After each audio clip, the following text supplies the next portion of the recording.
Elwell? I am Rodney Elwell. Do you wish to see me? Pickett. I beg your pardon. Sarah Pickett. Quite so, your name. In any case, I'm late for They class. said for me to come right away.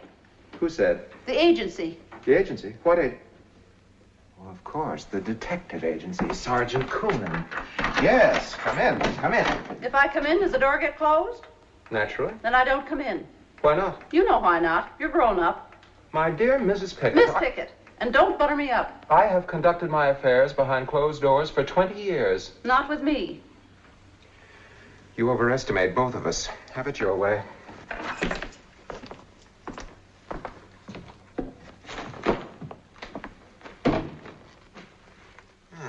Yes, here we are. You are Rebecca Pickett, is that correct? Sarah Pickett. Quite so. Sarah. Rebecca Pickett is my grandma. Was your grandma? She still is. She's 103. Interesting. She's a liar. Possibly? 108 if she's a day. Probably. Miss Sarah Pickett, you were engaged some 15 years ago by one Noah Praetorius as his housekeeper? That's right. Where? Goose Creek, where I come from. Goose Creek. Goose Creek is a little village way downstate, is it not? Way back in the hills. And at that time, what was the profession of this Praetorius? He was a doc. A doc? He healed people. How? If I knew how, I'd be a doc myself. I mean, what were his methods of treatment? Well, some healers use one thing and some use another. But Doc Praetorius used them all. Once he'd give a powder, sometimes syrup, sometimes pills, sometimes a jab with a needle, and sometimes just talk. Just sit there and talk about a body's misery and talk a body into being well. Like working a miracle. Huh? A miracle worker, too, eh? Well, if my grandma isn't a miracle, what is? Your grandma? 4 times she lay down to die, and 4 times he talked her up on her feet. Told her she was going to live forever. Looks like he was right. Doc, healer, miracle worker, possible hypnotist. Check on narcotics administered. Now, Miss Pickett, are you completely certain that this man's name was Noah Praetorius? Would I make up a name like that? And is this Doc Praetorius by whom you were employed the same man as the famous Dr. Praetorius of this university and this city? Doc Praetorius was already as famous as you can get back in Goose Creek. He had people coming from miles around. But is he now the famous Dr. Praetorius? When you say doctor, do you mean school doctor, out of books? That is precisely what I mean. Can't say. For my part, I wouldn't get caught dead in a room with one of them. Miss Pickett, I am a school doctor out of books. That's one reason why the door is open. This man. Is he the healer? The miracle worker? Is this Doc Praetorius? That's him. Only he looked younger 15 years ago. We all did. Not me. We come now, Miss Pickett, to the most important subject of all. What can you tell me about a man named Shunderson? Who did you say? Shunderson. Hello? It's Hoskins, Professor Elwell. Well, in case perhaps, Professor Elwell, you'd forgotten, the class is still waiting. Oh, yes, Professor, of course. No, not at all. It's just that, well, Dr. Praetorius is also waiting to see you. Dr. Praetorius? To see me? Well, he'll have to wait, too. But not for long, eh, Miss Pickett? What's the matter with you? What's in this for me, Professor Elwell? I thought that Sergeant Coonan had made it quite clear. He said you wanted some information from me, but also that you were going to give me a job. That's right. What kind of a job? In the dissecting rooms, as sort of a housekeeper. What I want to know is, will the job be worth it? Will the job be worth what, Miss Pickett?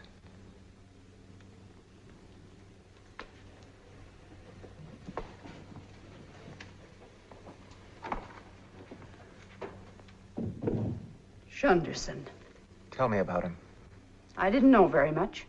Nobody did. Tell me everything you knew or heard. Every detail.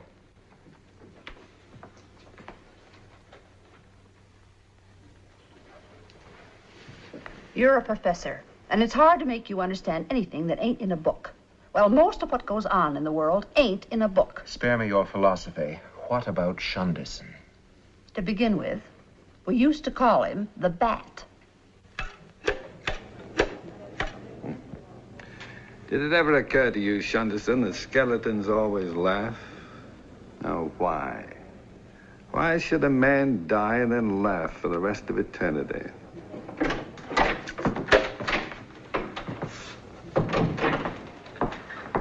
What news, Uriah? Oh, I've just spoken with Professor Elwell, Doctor. He regrets exceedingly that he is unavoidably detained. A meaningless phrase which could signify anything from oversleeping to being arrested for malpractice. I've never known the professor to be late before. He'd be the last to tolerate it than anyone else. Ah, it saddens me, Uriah. An unmistakable symptom of human weakness. Professor Elwell, of all men.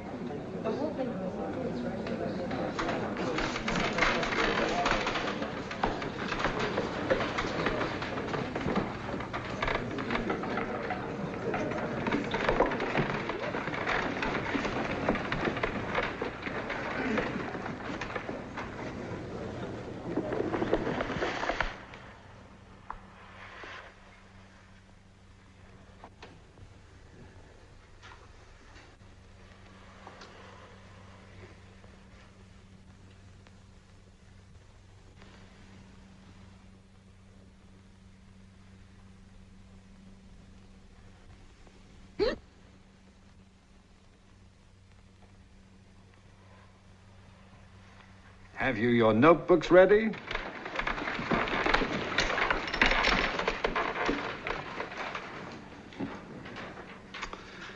I would be quite unable to give the lecture you came to hear, and I'm not sure you should hear the lecture I'd like to give. We want to hear anything you've got to say, Dr. Praetorius.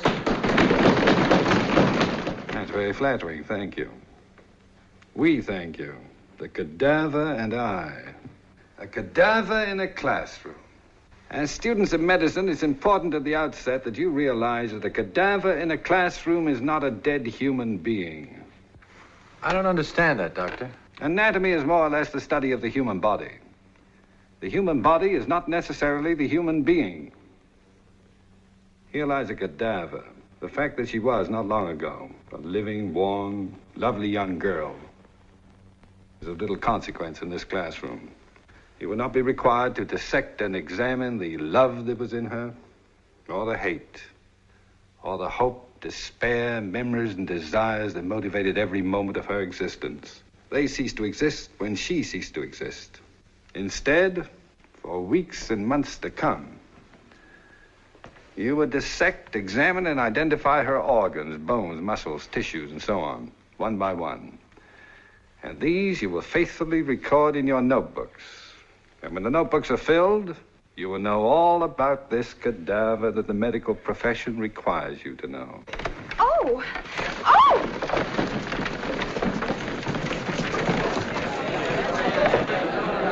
Get back!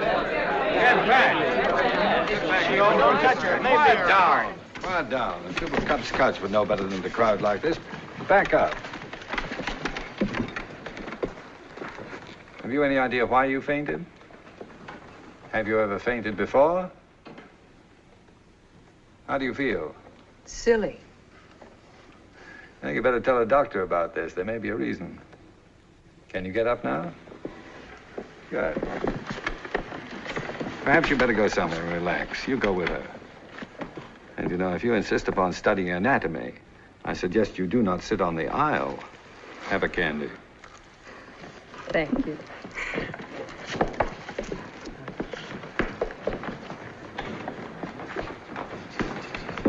You're not leaving, Doctor. Yes, you are. And please give my thanks to Professor Elwell for the use of the hall. It's been fun. Oh, I can't understand his not being here. It's most unusual. It's an unusual world, Uriah.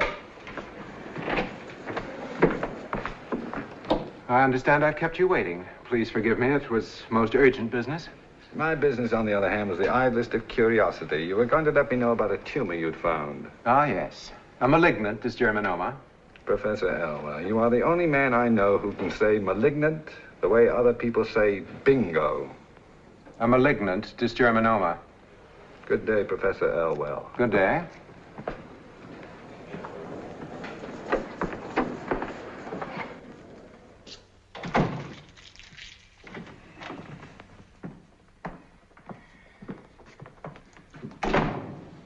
coming back in? Mm-mm. Aren't you going back at all? Mm-mm. Are you going to see a doctor? I guess so.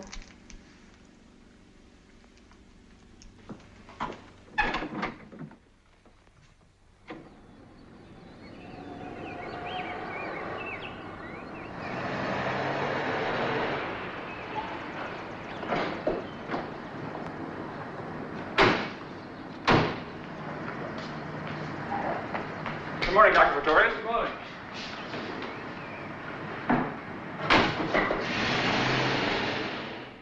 Run another test. How was she when you made this one? Depressed? Cried all through it. Well, when you run it again, call me. We'll have a laugh through the next one. See what happens with a different set of emotional factors. Well, if you like.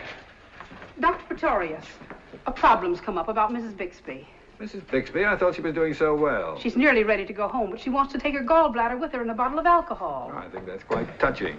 Let her have it. Dr. Praetorius, you know we don't keep gallbladders lying about once they've been removed. Mrs. Pegler, it's highly unlikely that Mrs. Bixby would recognize her own, so why don't you just give her any old gallbladder and make her happy? Doctor, unless all of the patients are served breakfast at the same time, I cannot operate the kitchen with our present personnel. Then hire more people to work in the kitchen. But it is common practice in Miss hospitals. Fillmore, in my clinic, no patient shall be wakened from a health-giving sleep and forced to eat breakfast at a time which pleases the culinary union. But in the interest of good economy. Bad therapy is never good economy. If you must economize, do it in the doctor's dining room. And I will not have all the patients bathed at the stroke of a gong for the convenience of the nurses. One of the reasons for my founding this clinic is a firm conviction that patients are sick people, not inmates. Of course, Dr. Praetorius.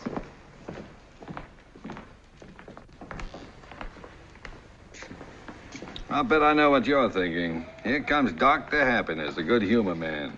If he tries to cheer me up, so help me, I'll hit him with an ice bag, right? Wrong. Not that I blame you. One of the few pleasures of being sick is the right to feel good and miserable, and don't let any doctor tell you differently. I was thinking, it's not much fun when you get to be old. Oh, it's even less fun if you don't get to be old. I want to die. You'd like that, wouldn't you? Just lie around in a coffin all day with nothing to do. How was last night? Just fine, Doctor.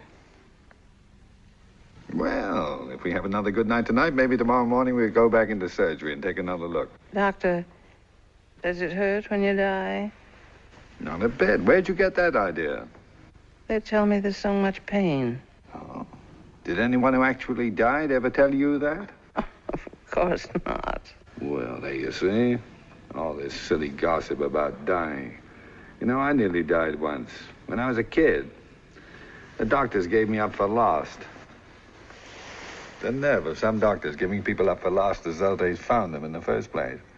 Anyway, I was dying, and I was in a coma. You know how it felt? No, how? It was winter at the time.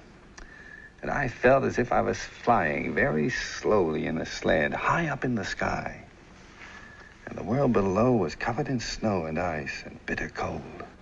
But I was warm and cozy in the back of the sled, wrapped in an ermine blanket. And then I came out of the coma. I came back to life. How'd you feel? Awful. I had a splitting headache and I vomited for 3 days. I've never felt as good being alive as I did when I was dying. You certainly make dying a pleasure, Dr. Praetorius. Well, we'll keep that our little secret, shall we? I wouldn't want that to get around.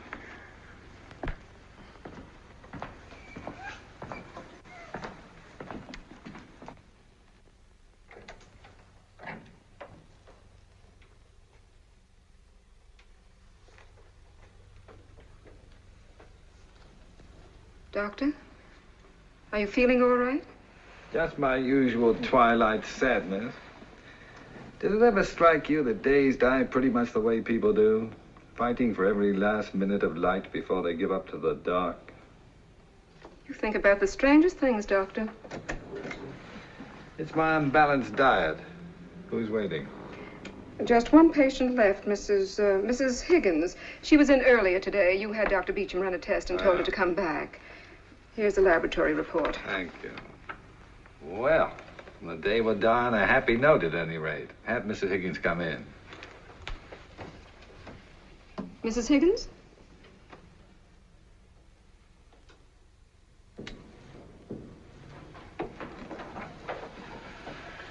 Pardon me for getting up. It's the only exercise I take. Sit down, won't you? Mrs. Higgins, as a doctor, it's my duty, if at all possible, to find something for you to worry about. However, I cannot repudiate a laboratory report such as I hold in my hand. Mrs. Higgins, you have nothing to worry about. You mean everything is all right? Perfect. Then the fainting this morning, it didn't mean a thing, did it? Nothing out of the ordinary. You might eat lightly, however, on the days you dissect cadavers. Oh, that? I've given that up. I wasn't really a medical student anyway, just sitting in on some courses. Well, I imagine it'll be more fun just sitting home with Mr. Higgins. Yes. Yes, it will be. I can't say how grateful I am to you, Dr. Pretorius. But just a routine examination, after all. I didn't exactly save your life. Thank you anyway. Not at all. Now, Mrs. Higgins, don't forget to have Miss James give you another appointment in about a month. In about a month? To see you? Of course, if you can afford it, it might be preferable to have a regular obstetrician. In that case, there are several I'd be pleased to recommend. But didn't you say that I had nothing to worry about? That everything was all right? It couldn't be any better, Mrs. Higgins. You're pregnant. Are you sure? I mean, couldn't there be some mistake? There's always a possibility of error. However, with a result as positive as this, that possibility is remote. After all, it wasn't a very thorough test. I mean, it only took a couple of hours. I thought in order to be sure you had to wait weeks. Not anymore. Nowadays, we find out about everything a lot more quickly than we used to. About life, and even about death. Now, they used to use a little pink rabbit for the pregnancy test. But now they use a frog. Not nearly as cute, but it's a lot faster. Only 2 hours and just as certain. The name of the frog, by the way, is Rhinopipians. Sounds like a movie star, doesn't it? You're not married. What about the baby's father? It has no father. If that were true, it'd be the first time in the annals of biology. I have no husband. But when he knows about the baby... He'll never know. I got a telegram the other day. The other day. Seems as if he left just the other day. Seems as if we met just the other day. It's all such a crazy, mixed-up nightmare. He was in the reserve, the medical corps.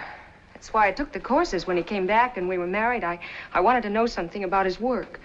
When did he leave? 6 weeks ago. Or was it 5? How right you are, Doctor. How quick we've become with life and death. And had you known him long? No, not even that. Not even long enough to be sure. Either of us. You're not permitted enough time these days to be sure of anything. And then when he had to go, and we had to say goodbye, I was suddenly afraid. I wanted to prove to myself and to him that I wasn't afraid. The frightening things we do sometimes when we're afraid to be afraid. Sit down, why don't you?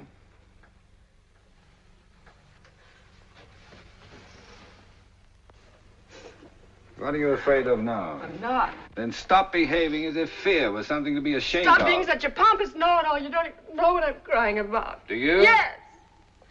Miss Higgins. I can't call you Miss Higgins. What's your first name? Deborah. Blow your nose. There's tissue in the top drawer. No, here. Well, I can't speak with as much assurance as I usually do because you just called me a pompous know-it-all. I'm sorry. Don't be. I do get pompous. But I'm really not a know-it-all. As a matter of fact, right now I'm confused. By what? Well, it seems to me that if you were crying because of the father of your baby, the time for you to cry would have been when you thought you weren't pregnant. Not now that you know you are. Isn't that so? So, he isn't the reason. No, he isn't. And were you crying because you're afraid for yourself? Afraid of what people will say? No. You sure? Society has a strict set of rules about that sort of thing. The bylaws of our social corporation. You violated Section A, Article 1. That can bring heavy penalties up to and including expulsion. You really think I'm a coward, don't you? Are you? No. Which brings us to the party of the third part, the baby. Were you crying because of the baby? You can't say there won't be time enough for you to love your baby. And if you're a good mother, to have it love you. It is the baby you're afraid of. In a way. Don't you want it? Of course I do, but I can't have it. I just can't have it. Why not? Why not, Deborah? You couldn't understand. I could try.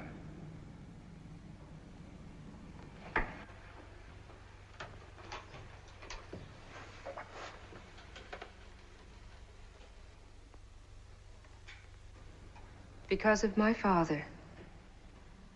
You can never tell about fathers.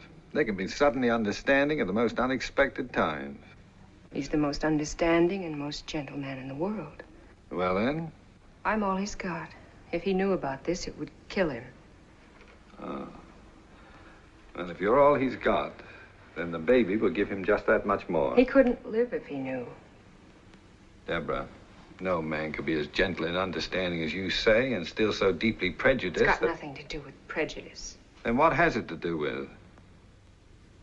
Perhaps, this is only a suggestion, but perhaps if I were to tell him. No. It's possible I could put it to him in such a way No, that... please. It's very kind of you, but you mustn't even consider it. Dr. Praetorius, believe me, if you did see my father, you couldn't tell him about me. Even you wouldn't know how. And if you did, you wouldn't have the heart. Thanks just the same. What are you going to do? I don't know. You had a pretty good idea, didn't you, even before you came to see me, that you were having a baby? I wasn't sure. Tell me, of all the doctors you could have gone to, why did you pick me? There wasn't anyone else I could. Well, when you talked to us this morning, I felt suddenly that you could help me somehow. How? You seem to care so much more about people than just any doctor would, and so... So you came to me for help, and all I did was talk to you some more. There is nothing I wanted from you, Dr. Praetorius, that would have affected your conscience in any way. Not even the tiniest hope that, perhaps for your father's peace of mind? I wouldn't want to buy my father's peace of mind at the cost of yours.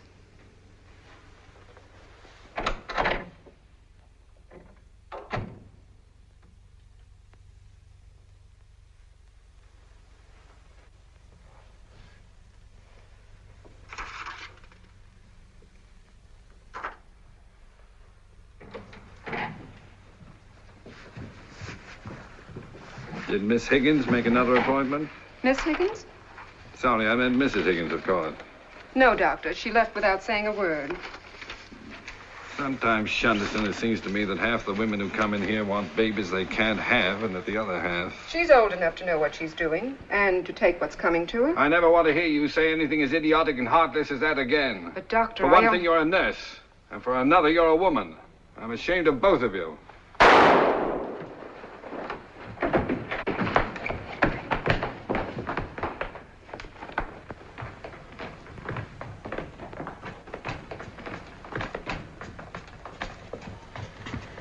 Have her taken to the nearest treatment room. You prepare her yourself. Left side, flesh wound. Doesn't look too bad. Get Billings for intravenous anesthesia. Yes, Doctor.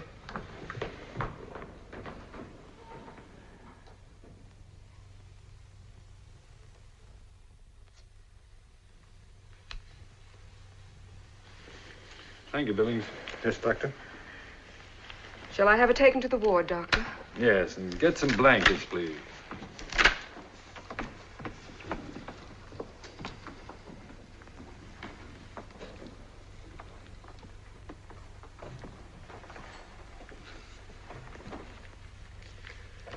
Is it bad?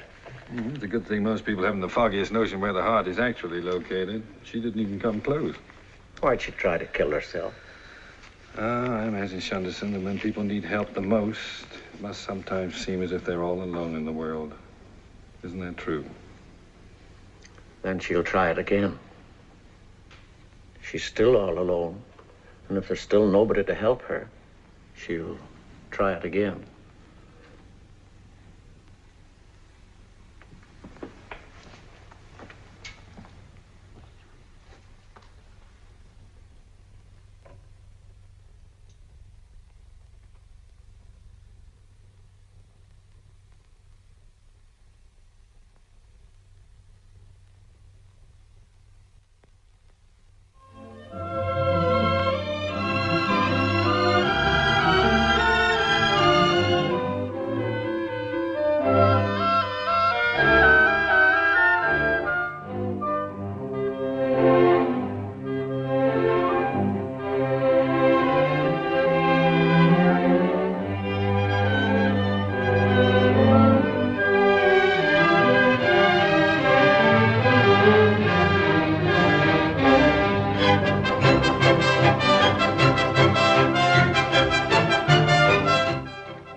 So into the mixed chorus.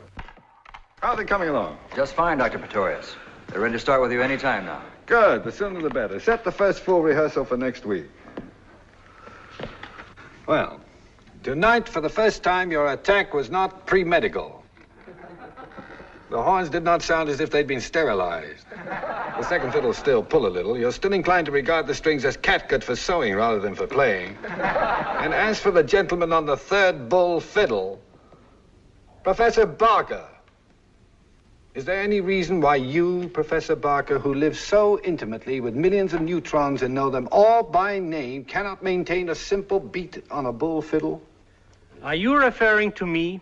I do not mean to impugn your academic standing, of course. My dear Dr. Praetorius, I would willingly entrust the life of my sister to your skill as a gynecologist, but I would not let you conduct my 3-year-old nephew to the bathroom. The point is that I am the conductor of this orchestra, that you pay no attention to me. I do pay attention.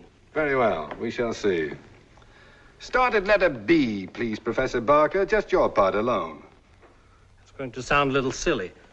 After all, the bass viol is not a solo instrument. On the contrary, for one, Serge Koussevitzky has concertized as a virtuoso of the bass viol. Look who's talking about Koussevitzky. Ready?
Tell me, Professor, do the neutrons bombard the electrons, or do the electrons do it to the neutrons?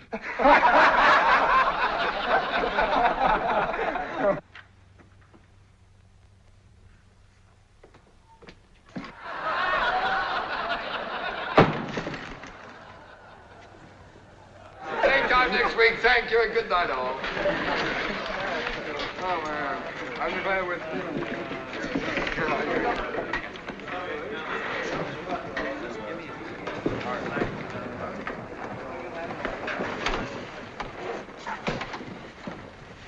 You drive my car home. I'll ride with Professor Barker. Or leave the Canuck first and the rest on the kitchen table. I'll cook them. I don't want you to wait up. You'll make me very unhappy if you don't go straight to bed.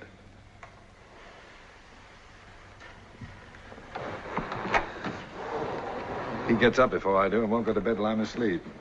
I keep forgetting he can't stand these long hours anymore.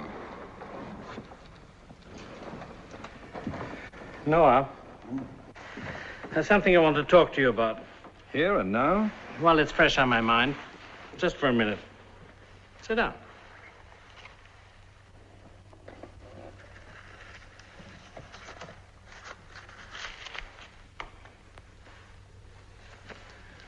You behave as if you were about to propose. Noah, one of the differences between matter and mankind is that in matter all relationships can be stated, whereas between people they can rarely be put into words. Granted. Now, I want you to know that I'm your good and devoted friend. I've been aware of that for some time, and I am yours. Therefore, I have the right to point out to you that there are occasions when you behave like a cephalic idiot. Also granted. Any particular occasion? Out of a universe full of time and space, only you could pick Rodney Elwell's anatomy class. The good word gets around, doesn't it? Don't take this lightly, Noah. There's been trouble brewing. Talk of rummaging about in your past. Let them rummage. They're spitting into the wind. And all this talk about charges and whatnot, of an investigation. Noah, as a friend, tell me, can Elwell dig up anything in your past that would conceivably discredit you enough to justify, say, a hearing before a faculty committee?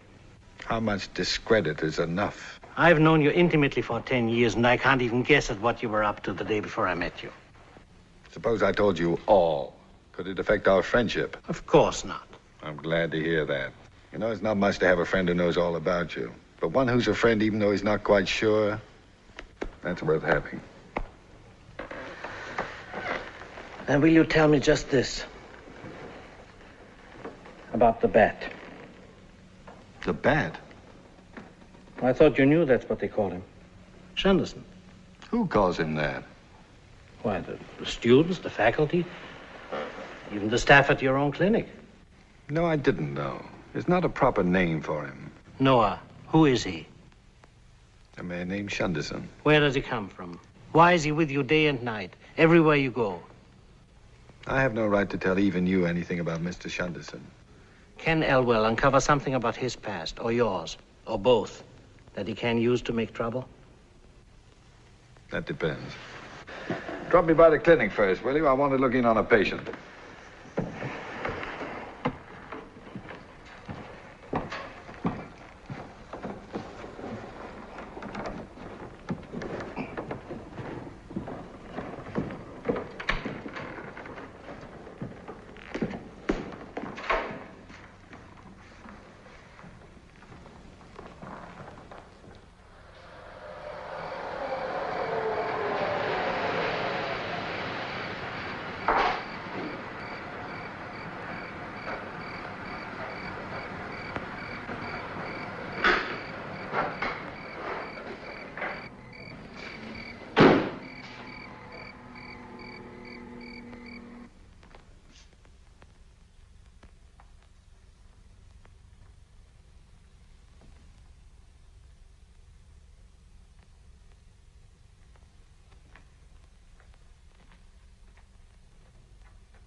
Don't turn the light on, please.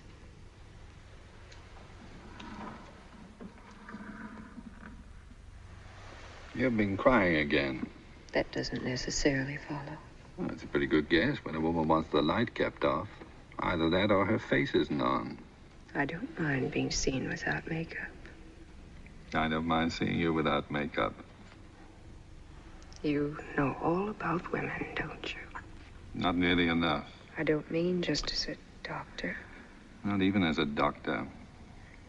Deborah, I've got something to tell you. And as a pompous know-it-all... I didn't mean that even when I said it. As a pompous know-it-all, it isn't going to be easy. But do you remember the remote possibility that I thought could never occur? About the frog being wrong? Well, the frog wasn't wrong. But you got the wrong frog. It seems the possibility of a laboratory assistant making a mistake is not remote at all. I don't understand. 2 tests were being run at the same time. One had a positive result, and the other negative. Through unforgivable negligence, your report read positive when it should have read negative. Then I'm not having a baby after all. You're not having a baby after all. Sleep well. You've got nothing to worry about. That's what you think. Now what are you crying about? It's just awful. What is? To think I had to go and tell you all about myself and what I did. Now it turns out I didn't really have to. Well, Well, it did you good to have someone to tell it to. But not to you. Why not?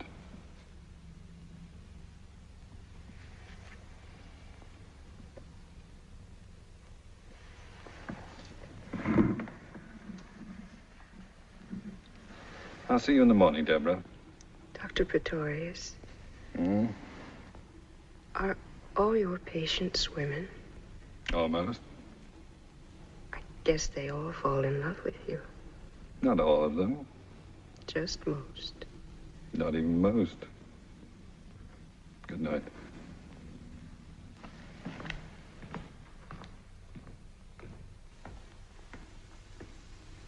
What a mess.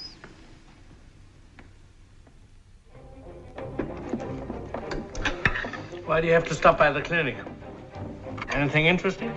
A physician respects the confidence of his patients and does not discuss them with anyone. How true, how true. Was it the young girl who tried to shoot herself? Mm-hmm. Why? Because of an unpremeditated baby. Her condition pretty bad? Better than yours on the whole, just a superficial flesh wound. Then why drive all the way up to the clinic to see her? I wanted to tell her she was not pregnant. Lost the baby, huh? Was it shock or when she fell? She's as pregnant now as she ever was. And why in the name of good sense tell her that she isn't? Pregnancy, my dear boy, is not a state of the mind. Here, get me some of McAvoy's. 2 reasons. One, to get her a good night's sleep. And the second, to keep her from trying it again until I can find her father and talk with him. What has her father got to do with it? Well, she has an unshakable conviction that the knowledge of what she has done will kill her.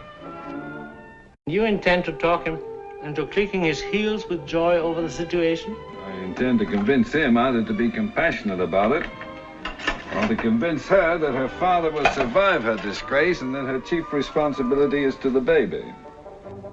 Noah. Yeah? Has it ever occurred to you, aside from certain medical considerations, that most of this is none of your business? Thanks. No? What is my business? To diagnose the physical ailments of human beings and to cure them. Wrong. My business is to make sick people well. There's a vast difference between curing an ailment and making a sick person well. We won't go into that. I'm too tired. Besides, doctors bore me. Just one little question. What have you great men of science done with atomic energy to make people well? Hmm? That's wonderful sauerkraut. It tastes like sauerkraut used to taste. There's a German woman who makes it in a barrel. I'll send you some. More beer? Yes, please. Sauerkraut belongs in a barrel, not a can. Our American mania for sterile packages has removed the flavor from most of our foods. Butter is no longer sold out of wooden tubs, and a whole generation thinks butter tastes like paper. There was never a perfume like an old-time grocery store. Now they smell like drugstores. They don't even smell like drugstores anymore. You country doctors live romantic lives. Just think, it might be quintuplets. This time in the morning is usually heartburn or loneliness. Hello? Dr. Praetorius? Dr. Praetorius, one of our patients is missing. Miss Higgins. That's it, Deborah Higgins. It must have been in the last hour, Doctor. Miss Myers said Miss Higgins was sleeping when she made her rounds about an hour ago. We've searched the grounds. Doctor, I just can't imagine how she got out. I can tell you exactly how she got out. By walking down the corridor and out the front door, just as I did a couple of hours ago. No, don't notify the police. I'll take care of it in the morning. Keep looking, of course. And let me know if you find her. Good night.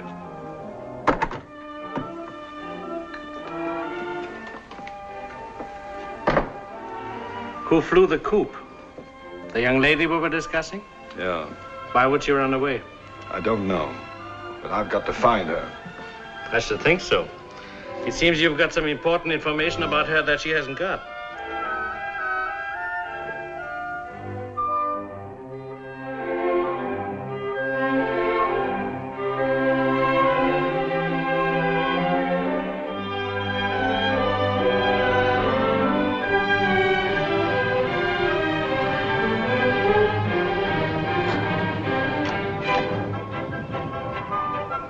You'd better wait in the car while I ask.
I wondered what Beelzebub was barking at.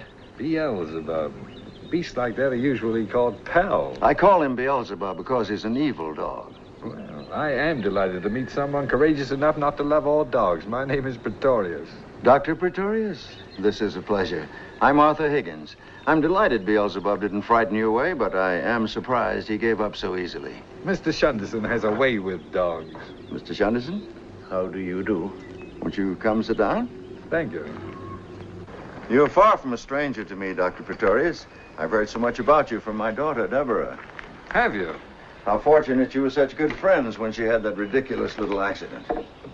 Yes, it was ridiculous, wasn't it? I still do not understand how a woman can accidentally burn a deep welt in her side with a curling iron. Well, it's not uncommon for women, female students in particular, to curl their hair, eat, read, and telephone all at the same time. The results are often disastrous. Yes, I imagine it could have been worse. Much worse.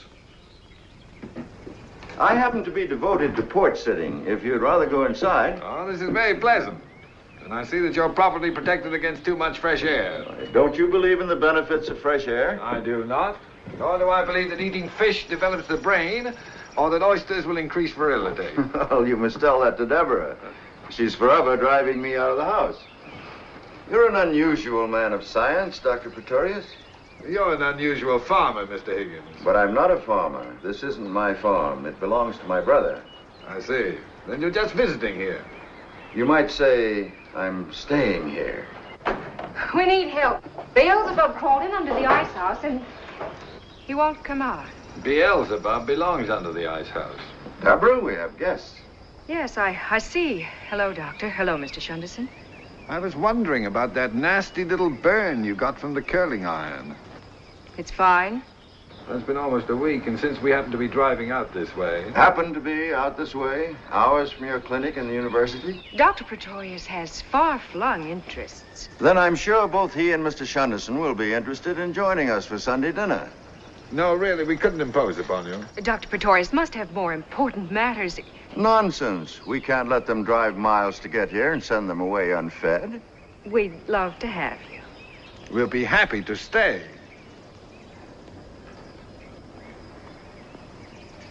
I'll tell Bella.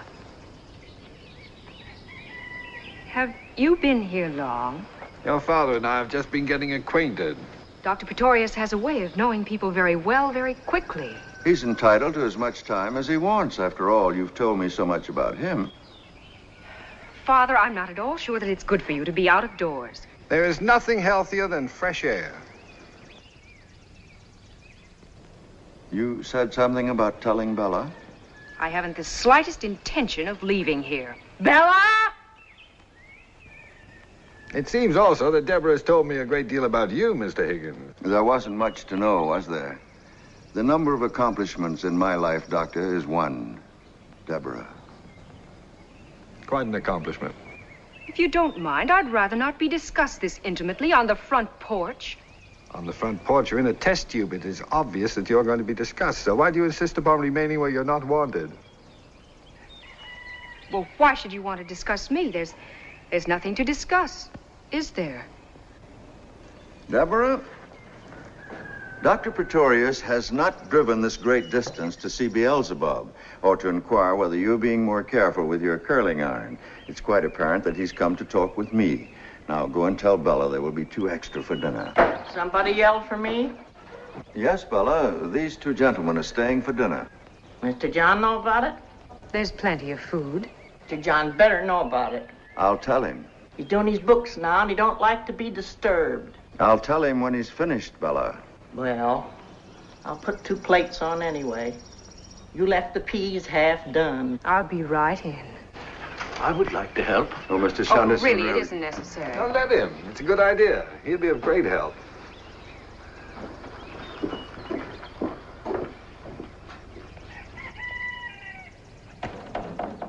May I ask, is Mr. Shunderson your servant? He's my friend, but he likes to help.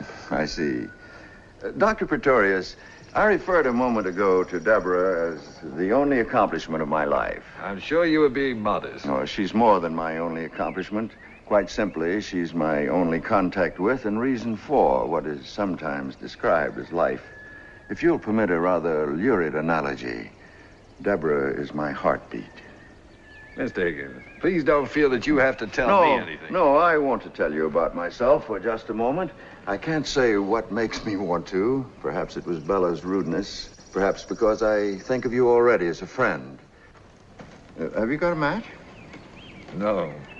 I smoke too much anyway. The Mr. John Bella seems so concerned about is my brother. He owns this farm. He owns the food I invited you to share, the beds we sleep in, the clothes we wear, Deborah's tuition, and the tobacco in my pipe. The pipe is mine. I have other possessions, some scrapbooks, thin volume of poetry, mine too. It was published, but it didn't sell, of course. And Deborah, and the memory of my wife. I wondered about her. She died when Deborah was very little in London. That's where Deborah was born. What were you doing in London? I did the same thing, Dr. Praetorius, in most of the major cities of the world. I failed miserably at whatever it was I tried to do. We haven't any matches. What? Oh, it's become a nervous habit, I guess. My brother John never left this farm, physically, mentally, spiritually, or in any other fashion. I don't imagine John's been more than 100 miles from this porch in any given direction. When you left the farm, what did you set out to be? Nothing in particular, except to be as far from here as possible. I remained both throughout my life, far from here and nothing in particular. I was an indifferent journalist, a minor poet, an ineffective teacher, a wretched businessman, unable to provide properly for my wife and child, and then not even for just my child. When my heart gave way, it seemed to me that my functions had achieved a unanimous failure. And so I applied to my brother for permission to return here with Deborah as a complete dependent, which I am in every sense of the word, including being listed as such in his income tax report. And now, if you'll excuse me, I'll ask John about dinner. Perhaps it would be better if you didn't. Please, I'd consider it a favor. Would you like to come inside? No, I'll stay out here for another minute.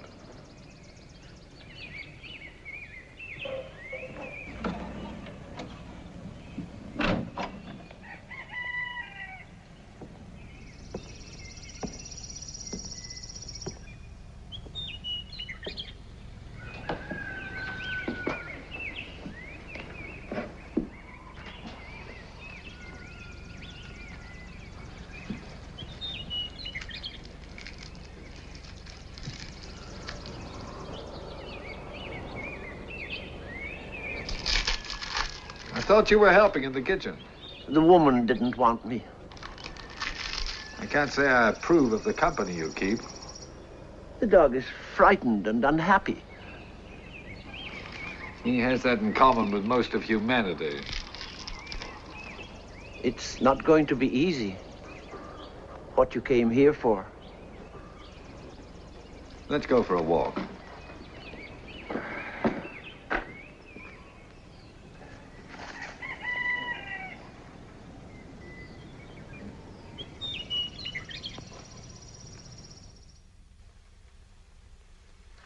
Sunday ain't Sunday without chicken. Two things I guess I did every Sunday of my life. Go to church and eat chicken. Don't you ever eat chicken on a weekday? Only on Sundays. But if you like chicken so much, why don't you eat it more often? Because I only eat it on Sundays. Uncle John lives according to a very strict schedule. Two things I live by, the good book and the calendar. I got a day's work to do every day in the year. I take care of my work, and the good book takes care of me. Then you do the same thing every day of every year, is that it? Just like the cows and horses and vegetables. That's right. That's what the good Lord and old Mother Nature put us here for, to do the job they set out for us. Oh. Well, I can't speak for the good Lord, of course, but I know a little about old Mother Nature. If old Mother Nature had her way, there wouldn't be a human being alive. How do you mean that? I mean, among other things, that old Mother Nature tries to destroy us periodically by means of pestilence, disease, and disaster. That's why the human race has been at war with old Mother Nature ever since it became the human race. What do you mean, became the human race? Is that what you teach? No, and I'm not really a teacher. That merely happens to be my opinion. You make a lot of money? John, really, I don't think you... I don't mind telling him. Yes, Mr. Higgins, I make a lot of money as a doctor. But then I'm one of the few fortunate ones. I'll say. We got one here in town, works night and day. Hasn't got a red cent. If you had a teacher here in town, he'd be a little worse off than even your doctor. But then the government doesn't pay them for the patients they don't treat or the children they don't teach. Oh, you mean like I get paid for not growing some crops? I never could figure that one out. But then never asked too many questions about it. Never look a gift horse in the mouth. You? I never look any horse in the mouth. Well, I'm going back to working on my books. Then I'm going to sleep a while till it's time for my radio programs. Off my schedule today, income tax. I ain't complaining, though. Got more deductions than I thought. Doc, do you mind if I put you and your friend down as a couple of feed salesmen? Flattered. Just don't call me Doc. That way I deduct the whole dinner. Every little bit helps. I write it all down in a book. Most of my equipment don't cost me a thing, writing it off year by year. What's it called, Arthur? Depletion and depreciation. Yeah, that's it. Means it's running down. Don't work so good as it did. One thing about teachers and writers and such, they have less bother with their income tax than farmers and oil well owners. That's so? Why? Because their equipment is talent and a highly developed mind. And when they run down and don't work so good as they did, the depletion and depreciation can't be written off their income tax. See what I mean? What's so smart about them? Don't play the radio loud while I'm sleeping, Arthur. No, John.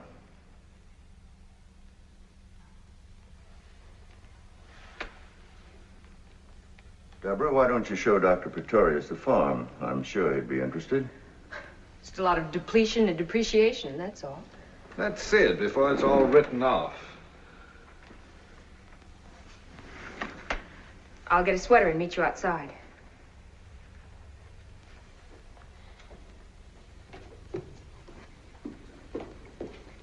How old were you when you learned to walk? I did pretty well by the time I was 4. When did you leave the farm? I was 16. It couldn't have taken you 12 years to make up your mind. You enjoy music, Mr. Shunderson? More than anything.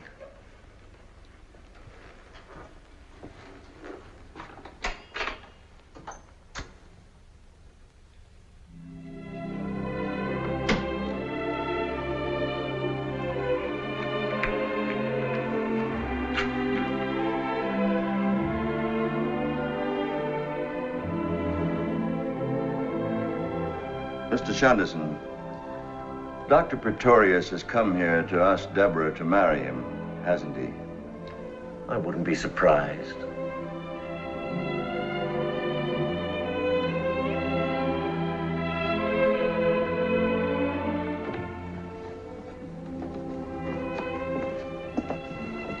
This, as you see, is the dairy. The cows are out in the pasture. Doing the job the good Lord gave them. Uncle has 8 cows. That's far more milk, butter, and cheese than what we need. He sells the rest in town. That makes it a commercial enterprise, and he can write off the dairy and the equipment and the cows.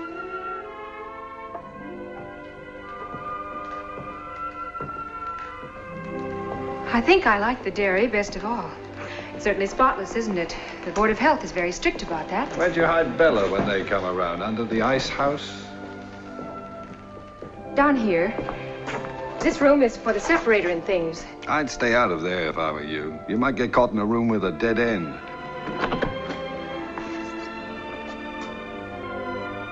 The milk gets certified, you know. According to the amount of butter fat in it. Why did you run away from the clinic? And this, of course, is the separator, where the cream gets separated from the milk. Why did you run away? It works by centrifugal action. It used to be done by just skimming it off. But the cream, being lighter than the milk, rises to the surface. Deborah. Because I had to. Why? I had to, that's all. Why? Because. Why? I had reasons. What? They were private and personal. I don't have to tell you everything. Why?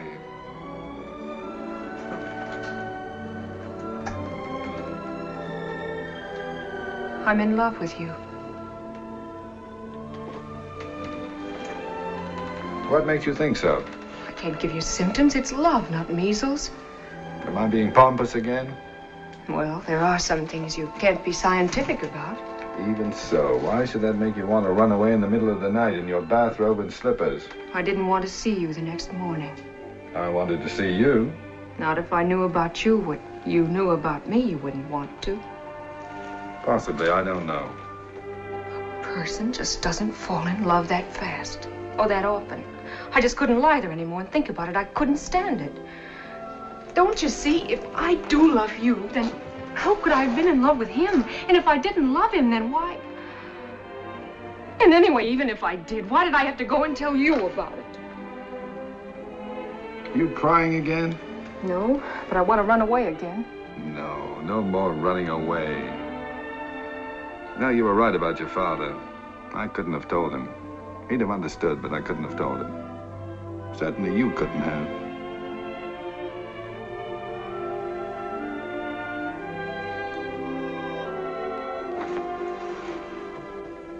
Now you tell me something.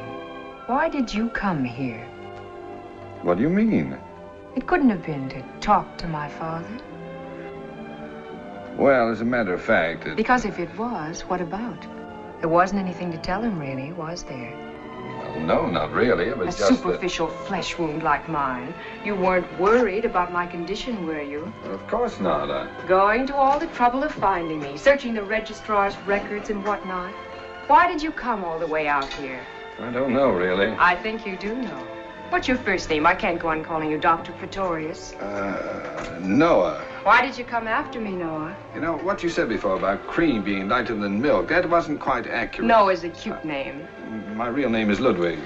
You see, cream is the oily part of the milk. It's not actually a separate product. I prefer Noah. In homogenizing milk, for instance, the particles of fat become emulsified. I do not want to appear unladylike about this, but I'd feel silly acting coy. So that the cream becomes part of the general body of the milk. With you, of all men. You couldn't have come out here because you wanted to talk to my father. And you couldn't have come out because you were worried about my health. And there comes a time when a patient asks a doctor questions. Why did you come all this way just to see me, Noah? I did have a reason, you know. I know. No, you don't. But it doesn't seem to matter at the moment. You're being pompous again at the moment. You'd be surprised how unpompous. Then what are you being?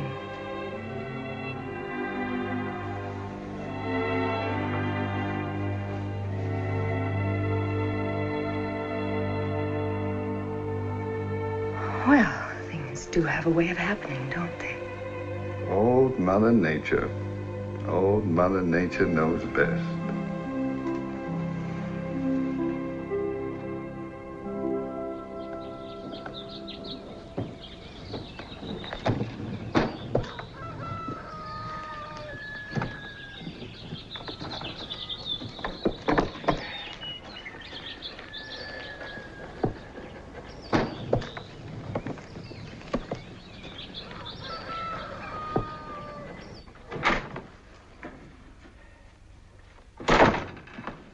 What's Uncle John up to? He's got the radio on full blast. Something about rustlers. It seems somebody rustled 15,000 television sets.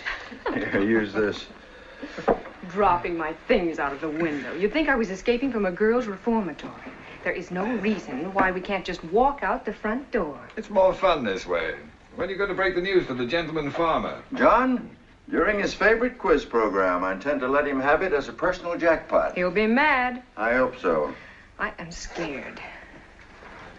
Deborah, I thought I was going to have to die without seeing you safely out of here and without telling him off.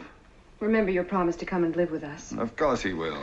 Much against everybody's better judgment, including my own, I intend to live very happily with you.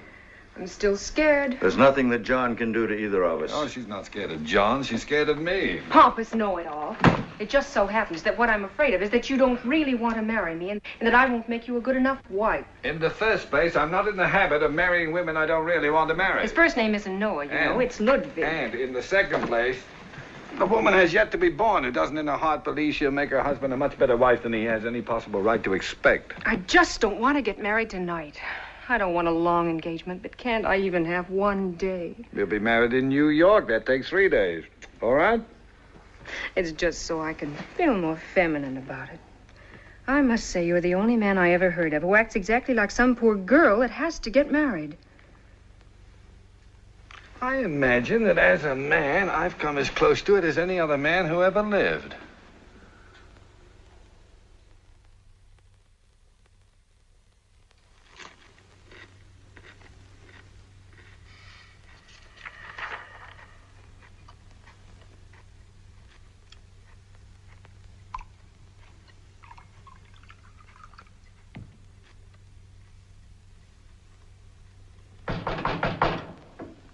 Come in. I got it, Professor. Sergeant Coonan. I got your man.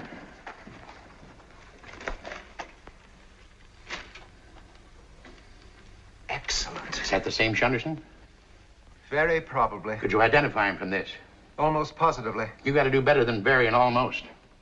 My dear man, this newspaper appeared in 1917.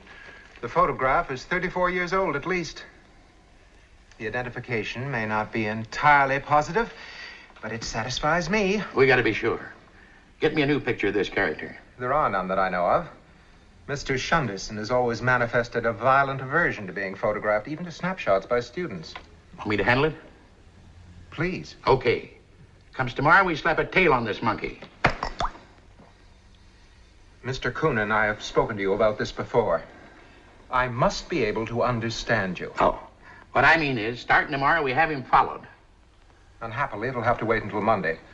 Dr. Praetorius is undermining a medical convention in New York and will not return until then. Monday it is. Good luck to you.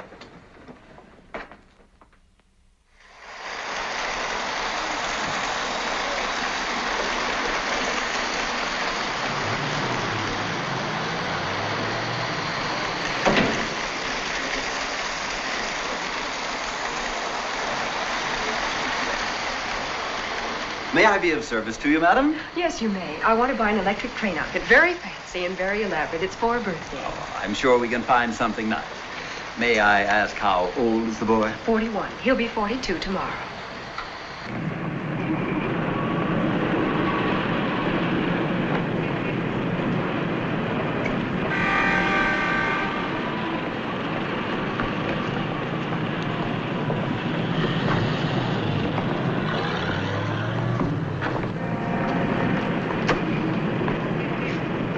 Shunderson. Is anything the matter? No, I thought I saw a friend. Well, if you'd like to go. No, it doesn't matter. Then would you help me with the trains? We've got more equipment than the Union Pacific. Sure.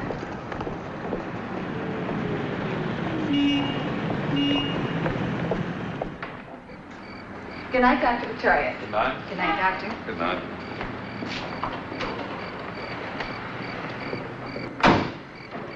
I think you should know. Someone took my picture today. Give me one to wear in a locket around my neck. It wasn't that kind. He ran away after he took it. I see. Perhaps it would be better if I went away, too. No. You've made a great career. You have a home now, a wife, responsibilities. No.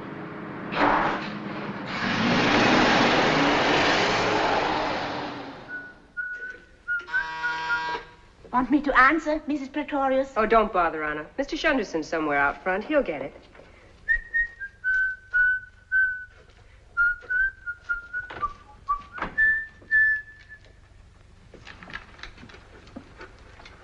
Professor Elwell from the university. At this time of day? What about? He's come to see Dr. Praetorius in very urgent business. Shall I call him? Certainly not. Dr. Praetorius is not to be disturbed. I'll talk to Professor Elwell.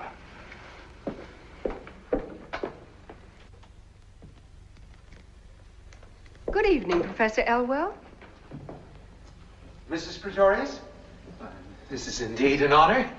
I'd heard, of course, of Dr. Praetorius's marriage, but until now I had no knowledge of the extent to which he was to be complimented upon his exquisite taste. Thank you, Professor. How sweet of you to come all this way just to say those nice things. Won't you sit down? Thank you. No, my business is with Dr. Praetorius. A most urgent and confidential matter. And I have no wish to intrude for long upon what seems to be a festive occasion. His birthday. So, these must be happy days indeed for your husband. Unfortunately, they're busy days, too, and at the moment he's in a very important conference. But surely if you were to tell him that a most pressing matter concerning the university... I'm afraid he cannot be disturbed. Mrs. Praetorius, I assure you that it is necessary for me to talk with him. It just is not possible. You're welcome to wait if you like, but I assure you my husband will be in conference until dinner time. I, too, have a home, Mrs. Praetorius. I have come here at no little inconvenience to myself. Exactly what have you come here for, Professor Elwell? I have a message for your husband. Not a happy one, I regret to say. Oh? Well, if you'll give it to me, I'll see that he gets it. I had hoped, that is, I have been asked to inform Dr. Praetorius of it in person. Has the message to do with some confidential information about a patient? It has to do only with your husband. Well, then in that case, it doesn't matter whether I tell him about it or he tells me. A relationship of such mutual trust is heartwarming. Thank you. You understand, of course, that my presence here is a matter of duty, not necessarily personal inclination. You are well known, Professor, as a man without personal inclinations. Thank you. May I have a glass of water? On the table. Help yourself. It's so beautifully arranged. Just drinking some water won't hurt it. You're extremely generous.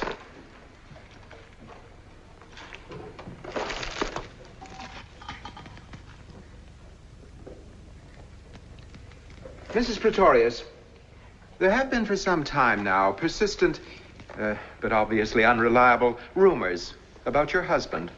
About women? About the circumstances under which he has practiced medicine.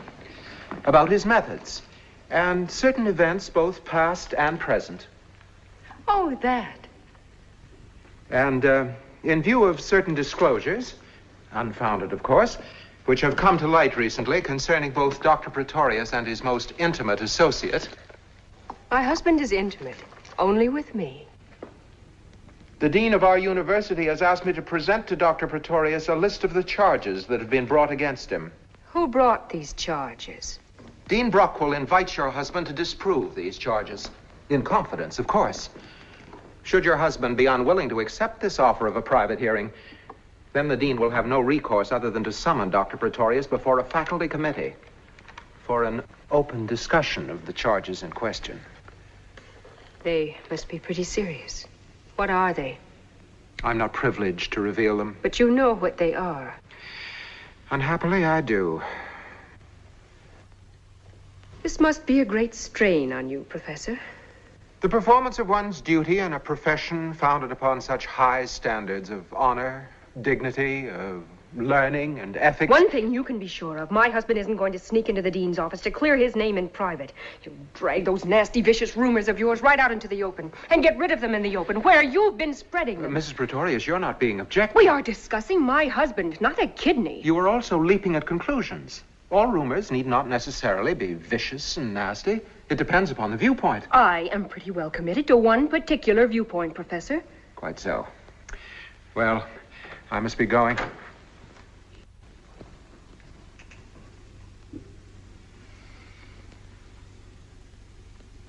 I admire your courage and faith.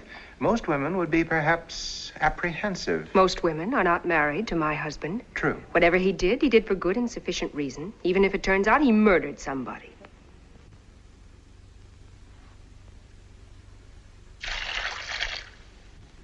I have never had occasion to envy Dr. Praetorius. May I say that I envy him you? You have that right under the Constitution of the United States. Will you show the professor to the door, Mr. Shunderson? He's leaving.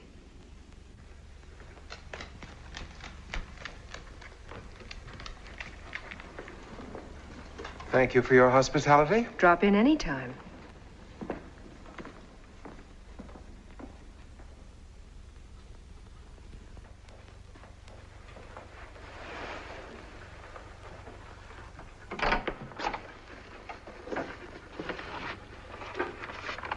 Give this to the miracle man.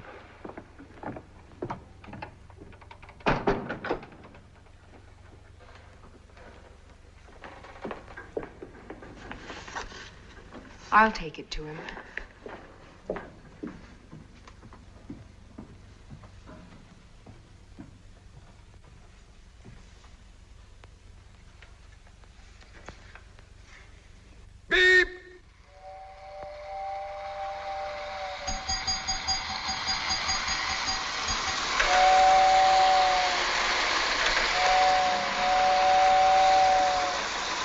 Beep, beep.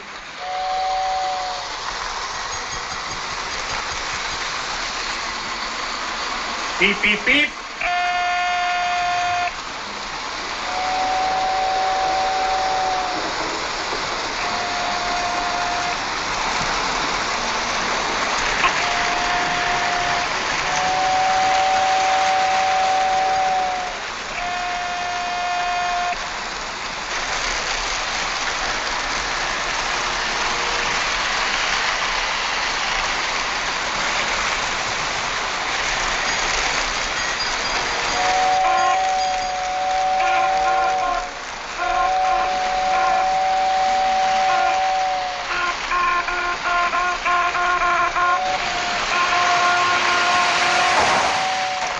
What was that?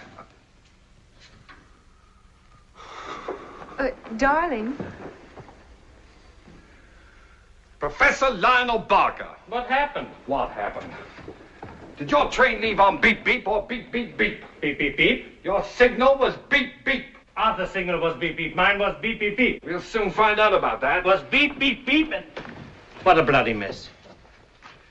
And whose fault is it, my fine atomic friend? You can't go around smashing everything you see. You know everything isn't atoms. Yes, it is. Not for smashing it isn't. Not in my house and not my train. Deborah, get out of the way before Professor Barker smashes you. He's on a smashing bed. Darling. Beep, beep, beep. Those were your orders. What was Beep, your beep, signal beep. to dispatch Beep, your beep, train? beep. Beep, beep. I told you so. Mine was beep, beep, beep. Beep, beep. Arthur, yours was beep, beep, beep. Beep, beep. Beep, beep, beep. Beep, beep. Now look, they're my trains and I'm the chief dispatcher. I know how I set them up. Beep from me, beep, beep from you, and beep, beep, beep from Arthur. What difference does it What make? difference does it make? Look at this disaster. In case of disaster, the responsibility remains with the chief dispatcher. And in a catastrophe like this, he either resigns or blows his brains out. I refuse to be held accountable for the inability of two idiotic assistants to remember two simple signals. I consider your high-handed refusal to accept the testimony of two responsible men as worse than idiotic. Under the circumstances, I consider it criminal. Your signal was beep, beep, beep, and you know it was beep, beep, beep. Noah! Deborah, I leave it to you, but remember you're Deborah, my wife. I am your father. Yes, and I'm not a related to you by blood or marriage. These trains were supposed to leave these various rooms at various times. Following routes along these tracks, and then return to the room box. They suited. He began to issue...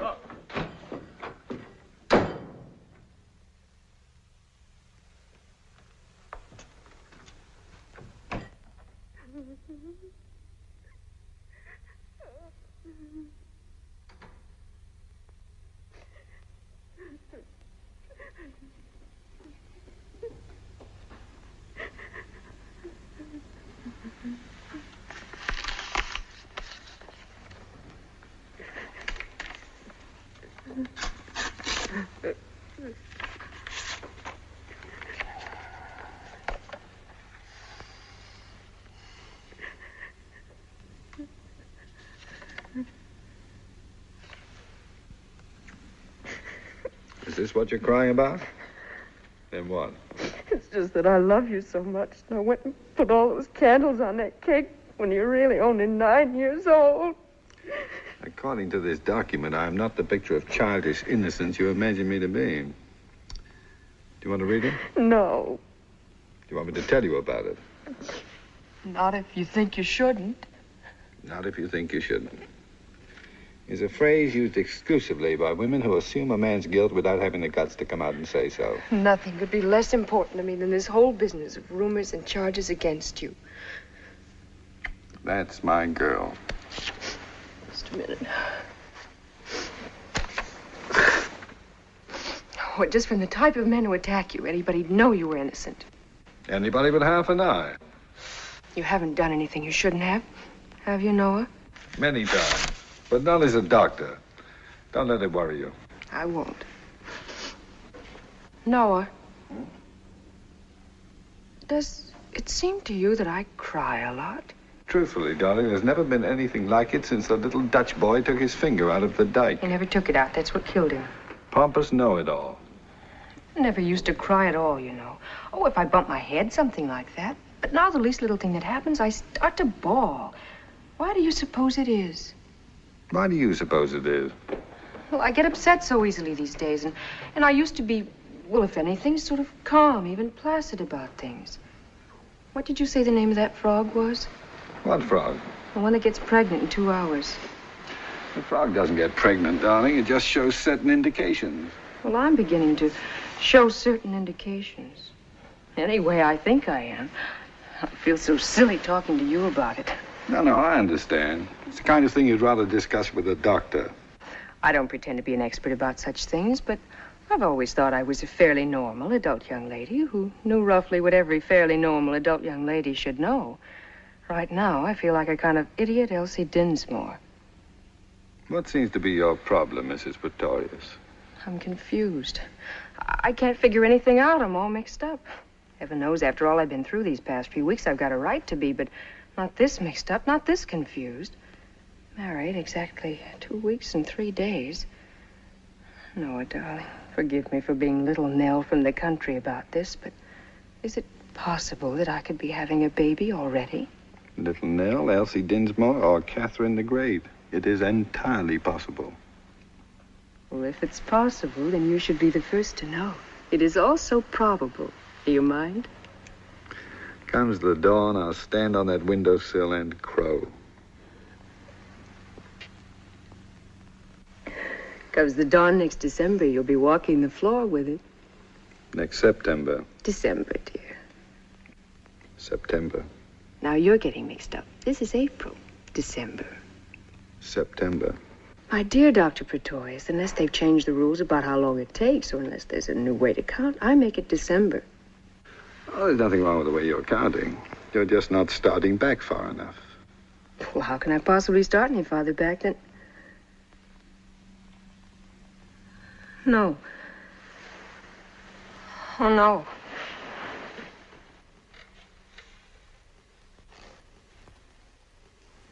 You're quite a noble character, aren't you? I've never thought of myself as one particularly. No, really. I mean, I've heard of doctors that were self-sacrificing and unselfish, but apparently there's no limit to yours. Deborah, you couldn't be more wrong. Were you that afraid I'd kill myself? How afraid is that afraid? Afraid enough to marry me, to keep me from it? Is it conceivable to you that I would? It seems obvious, doesn't it? You mean that as a doctor, I was faced by a situation which I could only meet by marrying you? That I did it as a remedy? Deborah, as you know, I believe in using any form of therapy that would make people well. But it would be highly impractical to make marrying my patients a standard form of treatment. Why did you marry me? Because I was in love with you. Is that why you came to the farm? To ask me to marry you? No. Not consciously, at any rate. Let's not mess with the unconscious right now. We've got enough conscious trouble to worry about. You fell in love all of a sudden, didn't you? All of a sudden. I'm still falling. Let me know when you hit bottom. Anytime within the next 30 or 40 years. You came to the farm because you knew I was pregnant. And then you met my father and my uncle. And you understood why I tried to kill myself. But by that time, you were all mixed up in it because you told me that silly lie about the wrong frog. And I was so obviously in love with you. It was all over me like a tattoo. And so, with no possible way out for anybody, all of a sudden you fell in love with me, and that solved everything. And everybody lived happily ever after. For 2 weeks and 3 days, that is. Until I found out that my baby isn't going to be yours. Funny. This calls for tears, and I haven't got any.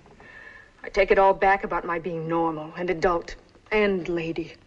What makes you think it isn't going to be my baby? Because it isn't. Because its father is someone you never even knew. Someone I can't even remember as well as I should. All of which, however true, has nothing to do with our baby. His interest in this world will begin as it does with all babies, when suddenly, through no fault of his own, he is rudely deprived of a warm, secure, and well-fed existence, which he has every reason to believe will go on forever, and finds himself upside down in the air, being smacked on the backside. Are you going to love him? Of course I am. So am I, and we'll keep him warm, and we'll feed him and make him feel secure again. And give him brothers to play with. All boys, eh? Now, it's time you stopped thinking about yourself and started thinking about my baby. No. If you really suddenly fell in love with me. No if. Why? I couldn't say why. Haven't you ever wondered? Falling as fast as I am, I don't have time. A man as exact as you with a reason for everything. And I'll find it. Any time in the next 30 or 40 years, I'll start wondering. I won't be doing much else, it looks like, except wondering. About you and me, about you and the baby, me and my fine character. Are you feeling sorry for yourself? I'm feeling sorry for you. Don't be. I love you. Be that. Forgive me. Shut up. Love me.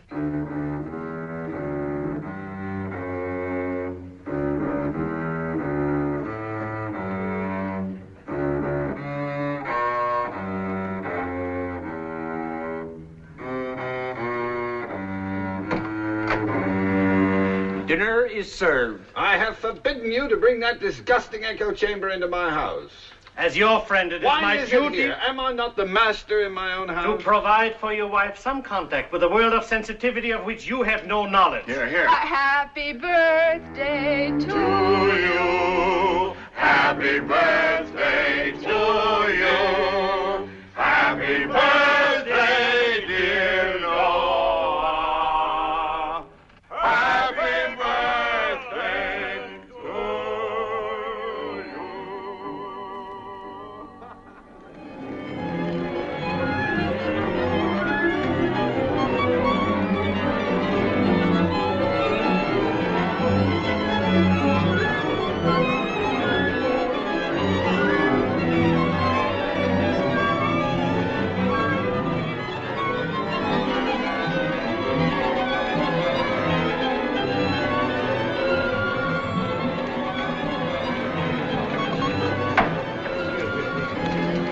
Excuse me.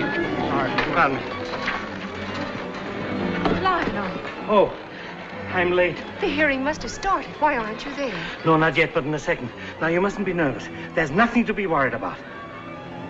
Oh. Just see to it that they get it over with quickly. Such nonsense. May I?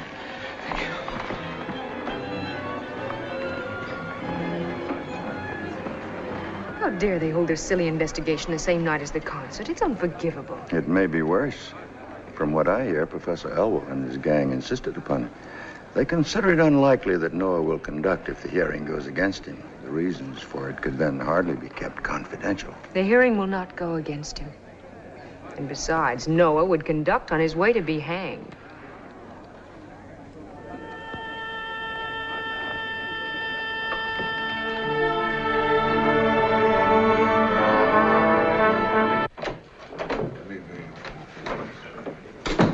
Terribly sorry, gentlemen. It was unavoidable.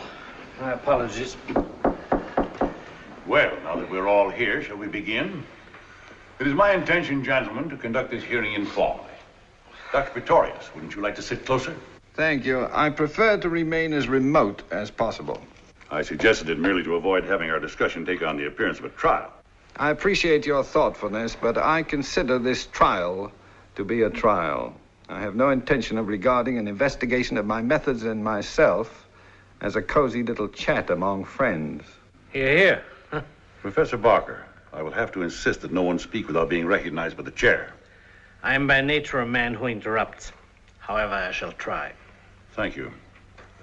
Dr. Praetorius, may I suggest to begin with, in order to avoid both the embarrassment and time involved in examination, that you give of your own accord a pertinent account of your life and professional activities prior to your arrival in this city and this university.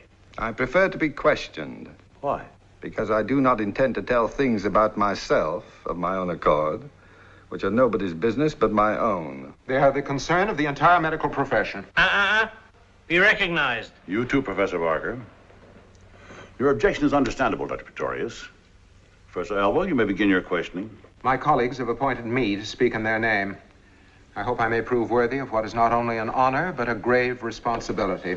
Dr. Praetorius, will you stipulate and agree to abide by the verdict of this committee? I would do nothing of the kind. Why not? Because I don't know what the verdict will be. The verdict will affect you seriously, whether you agree to abide by it or not.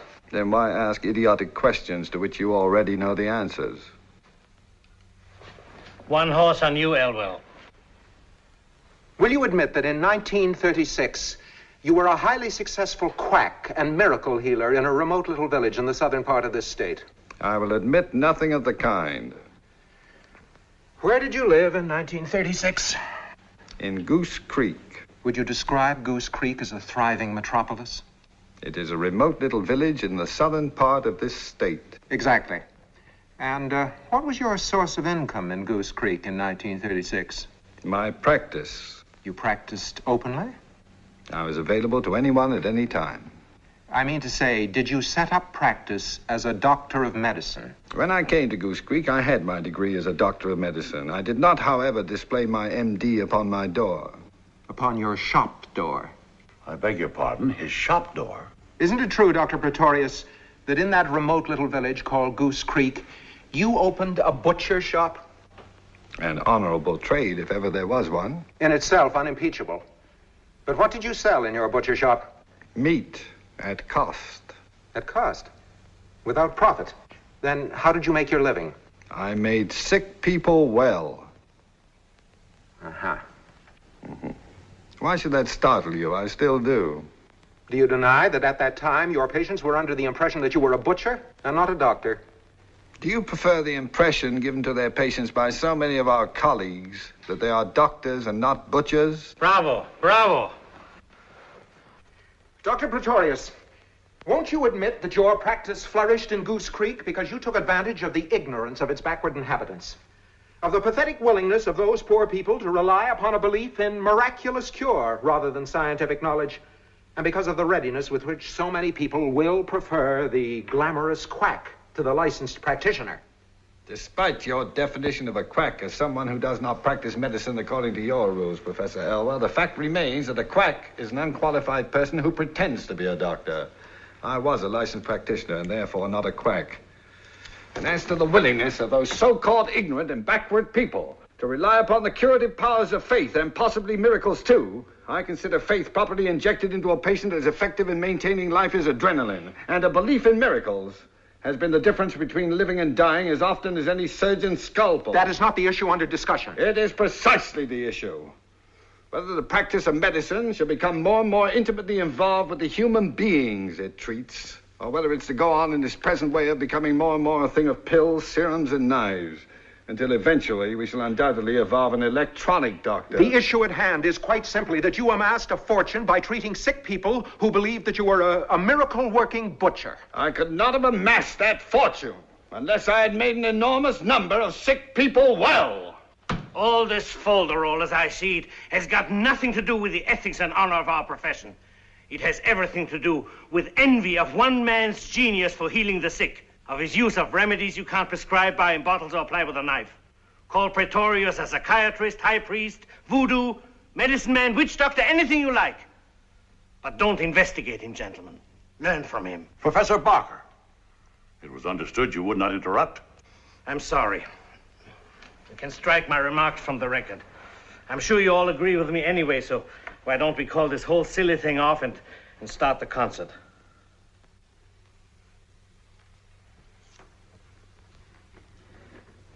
It would interest me, Dr. Praetorius, to know why you ever left this lucrative practice in Goose Creek, and under what circumstances. I'd always intended to leave when I'd acquired enough money to start a clinic of my own. As it turned out, I left a little sooner than I'd planned. You see, I'd fired my housekeeper. She was falsifying my grocery bills and splitting the money with the grocer. Unfortunately, she had previously discovered my medical diploma in a bottom drawer of my desk. In revenge for being fired, she let it be known around Goose Creek that I was not a butcher at all, but a licensed MD. I was confronted by a crowd of angry townspeople and forced to admit the truth. I narrowly escaped being run out of town on a rail. Any more questions, Professor Elwell? A great many more, thank you.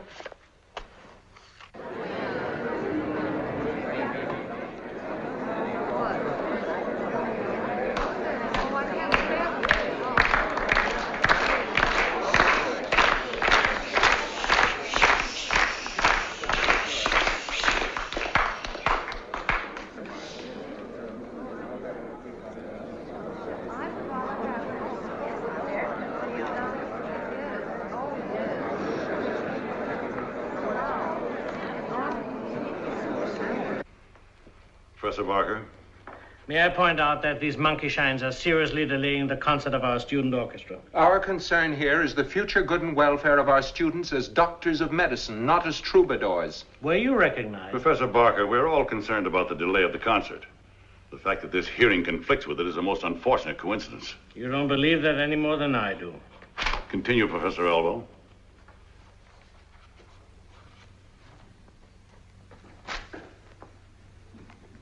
Dr. Praetorius. I thought you'd forgotten me. Who is Shunderson? I take it you mean Mr. Shunderson. Mr. Shunderson is my friend. Is he associated with you professionally? Not as a professional. He helps at whatever he can. He is also employed in your home as a manservant or butler, is he not? I do not employ him at all. He works at whatever he pleases, where he pleases, and when. He is never very far from your side, or for long, it seems. Rarely. Dr. Praetorius, what was Mr. Shunderson before you knew him? I refuse to answer that question. What were the circumstances under which you made his acquaintance? I refuse to answer that question.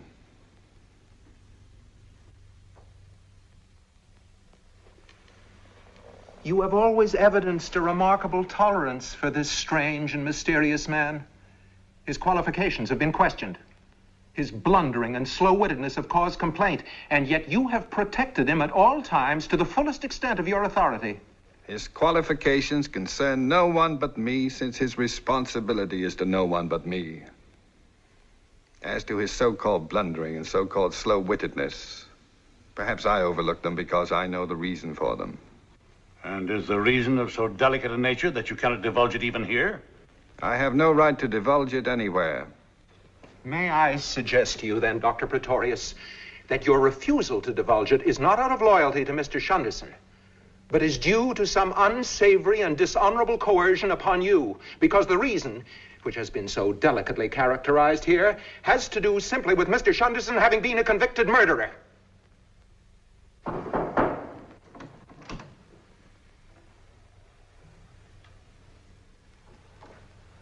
What are you doing here? I was listening through the door. I protest against this highly irregular, unethical, and probably prearranged eavesdropping. Elwell, you can use more words more unpleasantly than any irritating little pipsqueak I've ever known. Gentlemen, I suggest we leave the saloon floor and return to a more academic level of behavior. I want to tell my story. He'll never tell it. But what you want to know about me has nothing to do with him. Well, let's hear it by all means. Okay. Certainly, Mr. Shunderson.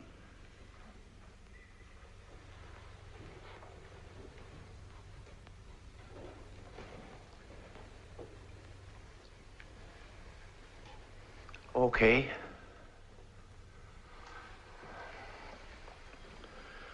I'm not a fancy talker.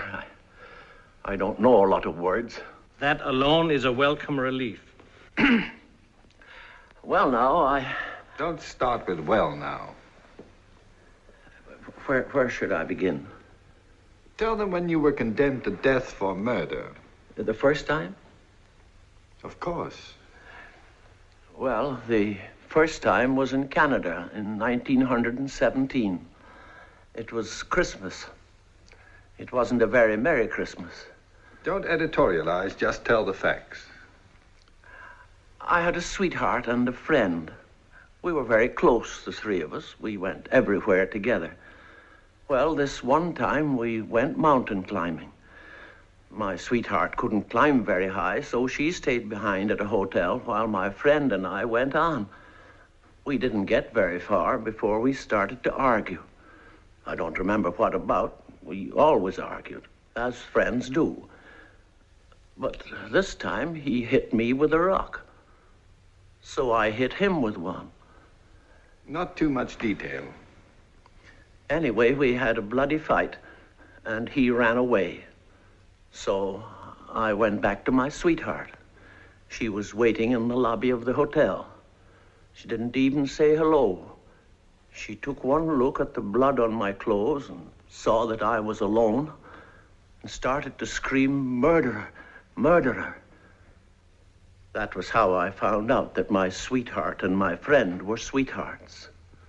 Who saw to it that you were arrested and charged with murder? Oh, my sweetheart, of course.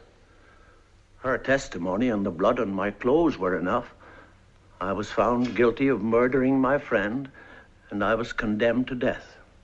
But because nobody could produce the corpse of my friend, living or dead, my sentence was commuted to 15 years at hard labor. And was the corpse of your friend never found? I found it myself. After I served out my full 15 years at hard labor, I found it accidentally. I was walking past a restaurant in Toronto. I happened to look in the window, and there was the corpse of my friend sitting at a table eating a bowl of soup. I think it was pea soup. Immaterial and irrelevant. Well, I went in and spoke to my friend in a very friendly fashion. I asked him very nicely where he had been for 15 years and why he never admitted that I didn't kill him. His answer, gentlemen, was unsatisfactory. So I hit him in the face with the bowl of soup. Then I hit him with a chair. Somebody called a policeman. The policeman had a club. I took the club away from him, and it was with the policeman's club I finished up on my friend. I tried to explain to the policeman that if I was committing a crime, it was a crime for which I had already paid the penalty. He arrested me anyway.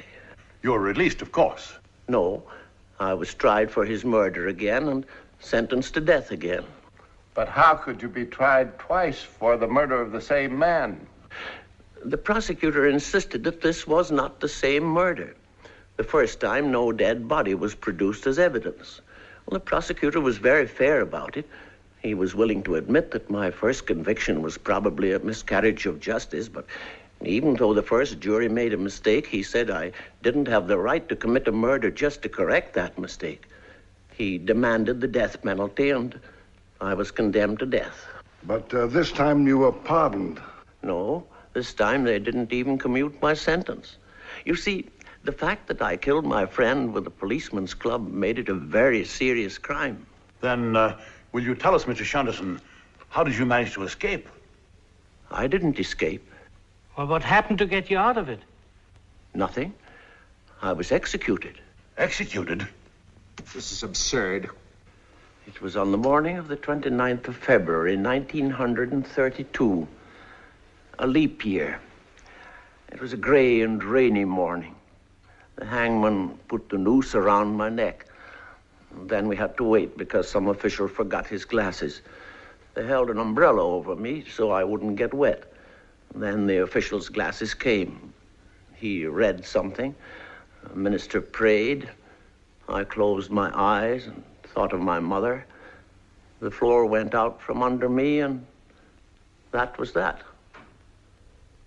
I must protest against this fantastic and childish assault upon our intelligence. You be quiet. Then what happened? The next thing I felt was a finger with a rubber glove on it. It was in my mouth, pressing down on my tongue. I bit it, and somebody yelled. I opened my eyes, and that was the first time I saw Dr. Praetorius. Only he wasn't a doctor then, just a medical student. I think I can make this next part of the story clear to you. At the time all this happened, I was just finishing my studies as a medical student. I was also keeping company, as they say, with a young lady who happened to be the hangman's daughter. Both the hangman and his daughter were generous and sympathetic. The hangman, in particular, was sympathetic to my desire as a student of anatomy to have a cadaver of my own. Now, knowing that Mr. Shunderson's body would go unclaimed, because certainly no one was ever more alone in this world than poor Mr. Shunderson was, the hangman managed to send it to me immediately after the hanging, along with a sweet note from his daughter. I was delighted, of course. But not for long. I soon found out that Mr. Shunderson was still alive. You must have been furious. He told me his story. We put some pig iron in the cheap wooden coffin that he'd arrived in, and had it buried in a charity graveyard. From that day on, he has never left me. And I think it is understandable that from time to time he may seem a little confused and perhaps even a little dull-witted.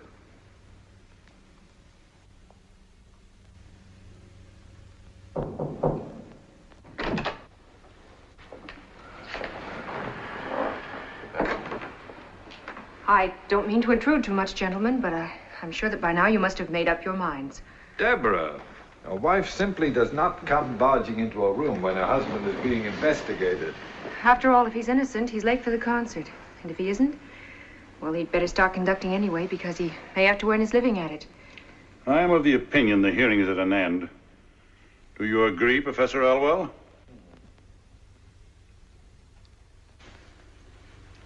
The trouble with you is, Elwell, you've never had a cadaver of your own, much less one that bit your finger. And as for this incredible evening, gentlemen, the sooner we can forget it, the better for all concerned. And I think we've held up the concert far too long.